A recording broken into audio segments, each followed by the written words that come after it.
বিষয়বস্তু ছিল গণতন্ত্র প্রতিষ্ঠা করা। আমরা লাস্ট এই 15 ইয়ার্সে জানি না কে কীভাবে ভোট দিয়েছেন, বাট অনেকেই জানে যে কীভাবে ভোটের অংশ আমরা পার করে আসছি। তো এখন অনেকে বিচলিত হতে পারেন যে এতগুলো দল একসাথে কিভাবে মানে প্রোগ্রাম করতেছে, একটা অরাজকতা চলতেছে।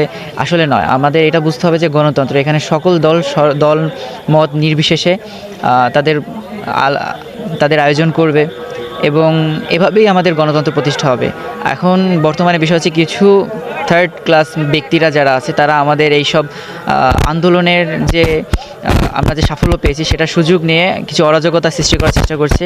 আমরা সকলেই জানি তারা কারা এবং আমরা অবশ্যই চেষ্টা করব তাদের পরিহার করার জন্য, এবং আমরা অবশ্যই চেষ্টা করব আমাদের নিজের যে একটা সততা আছে সেটা প্রকাশ করার জন্য। আমরা সকলেই জানি আমাদের ভিতরে কিছু না কিছু সততা লুকায় আছে, আমরা জানি, আমরা কিন্তু প্রকাশ করতে পারি না কিছু কারণে। অনেকে আবার আছে পলিটিক্যাল কারণে, অথবা অনেক কারণ আছে, আমি সেটা সম্পূর্ণ বলবো না।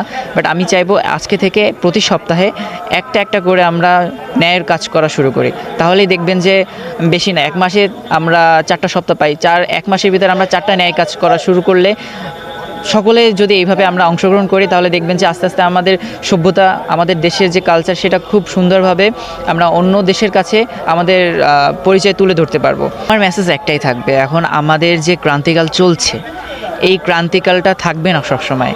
আমরা এতদিন কষ্ট করেছি, আমরা যদি আর একটা বছর সকলে কষ্ট করে কাজ করি, তাহলে দেখবেন যে আমাদের এই যে অর্থনৈতিক যে দুর্বলতা, আমাদের শিক্ষাগত দুর্বলতা, এই সব কিছু আমরা কাটিয়ে উঠতে পারবো। কিন্তু সকলের জন্য এই আমাদের দরকার সকলের, সার্বিকভাবে সকলের অংশগ্রহণ। সো আমি সকলকে এই মেসেজটাই দিতে চাবো, আপনারা সবাই নিজ নিজ জায়গা থেকে আমাদের সাহায্য করবেন। আমাদের যে আজকে গভর্নমেন্ট তৈরি হচ্ছে, আমাদের গভর্নমেন্টকে সাহায্য করবেন। আমরা সকল ধরনের বাজে কাজ, অরাজকতা থেকে নিজেদের সরিয়ে আনি।